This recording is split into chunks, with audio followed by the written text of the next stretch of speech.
क़यामत के दिन एक बंदा इसलिए जहन्नम में जा रहा होगा, मेरे आका फरमाते हैं दयूस जहन्नम में जाएगा। पूछा जाएगा ये कौन है दयूस? कहा गया जिसकी औरत बेपर्दा बाहर निकलती थी, उसे दोज़ख में डाला जा रहा था। तो सोचो कि उस औरत पर क्या अज़ाब होगा।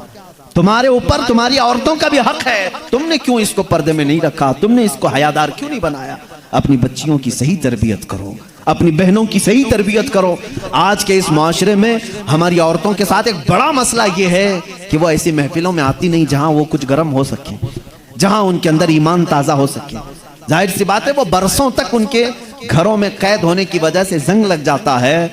अब तो इंटरनेट का ज़माना है, उनको तकरीरें सुनाओ, दीन की तरफ माइल करो, उनको किताबें पढ़ने का हुक्म दो, बयानात अच्छे सुनने की तरगीब दिलाओ।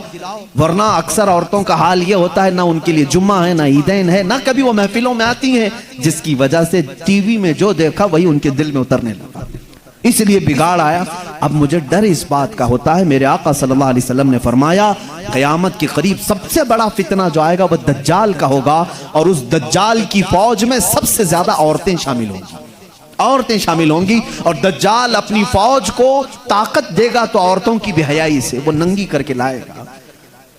भूखे भेड़िए की तरह नौजवान उनकी तरफ झपट जाते हैं।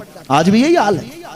कुत्ते भी उस तरह से नहीं झपटते जिस तरह कुछ अय्याश तबीयत के नौजवान औरतों की तरफ लपक जाते हैं। तुम्हारा इम्तिहान है, तुम्हारा इम्तिहान है। याद रखो, तुम अपनी आंखों को बचा लो। दुनिया में अल्लाह तुम्हारे लिए जन्नत की हूरें रखा है जिनसे तुम्हारा निकाह होना है। अजीज़ान गिरामी, हया को साथ रखो। जब तुम तन्हा हो तब भी ये समझ लो कि मुझे मेरा अल्लाह देख रहा है।